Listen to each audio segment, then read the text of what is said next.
सर्वांना नमस्कार. मी कुमारी पल्लवी राजू ठावकर, कृषी सेवक, तालुका कृषी अधिकारी कार्यालय पारशिवनी येथे कार्यरत आहे. आज आपण श्री सलीमजी बागाडे यांच्या शेतावर आज आपण भेट दिलेली आहे. यांनी महाराष्ट्र शासन कृषी विभागातर्फे ठिबक सिंचन या घटकाचा लाभ घेतलेला आहे. त्याबद्दल अधिक माहिती आपण त्यांच्याकडूनच जाणून घेऊया.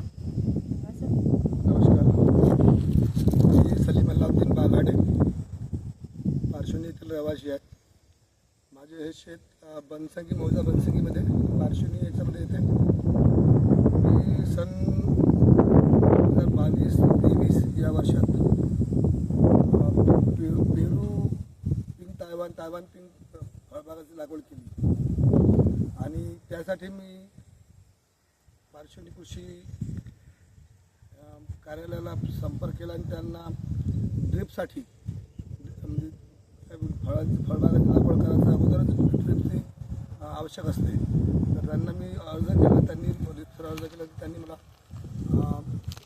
ड्रिप्सचं फॉर्म भरून दिला आणि ड्रिपची मी लागवड करायचं पहिले ड्रिप लावली आणि त्याचा अनुदान पण त्यांनी मला मिळवून दिलं. मी माझ्या या 2.5 एकर शेतामध्ये एकूण 23 झाडांची लागवड केलेली आहे आणि पहिल्या वर्षी मला या मधामध्ये याचा दोन्ही झाडांच्या मधामध्ये एक आंतरपीक घेतलं होतं टमाटरचं आणि त्या टमाटरच्या पिकामध्ये मला पहिल्या वर्षी चांगलं उत्पादन झालं, चांगला नफाही मिळाला. नंतर दुसऱ्या वर्षीपासून मला माझा पेरूचं हार्वेस्टिंग माझी सुरू झाली आणि या सर्व कामामध्ये मला ह्या ड्रिपचं खूप लाभ झाला. ड्रिप लावल्यामुळं कसं होते की आपल्याला जास्त पटपाणी देण्याची गरज पडत नाही. झाडांना जितकं पाणी लागते ते आपण ड्रिपच्या माध्यमातून देऊ शकतो आणि झाडांना जी लागणारी जी औषधी वगैरे आहे, वॉटर सोल्युबल औषध आहे, ती पण झाडांना आपण जागीच पोहोचू शकतो. त्यामुळं ड्रिप इरिगेशन हे खूप चांगलं आहे.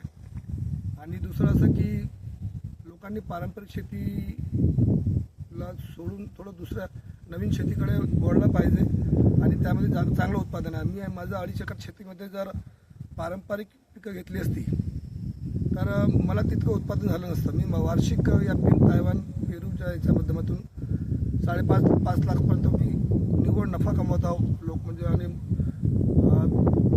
6-8 महिने माझ्याकडे 8-10 बाया एक माणूस हा रोजंदारीला असतो. त्यामुळं काय मला पण नफा होतो आणि रोजगार पण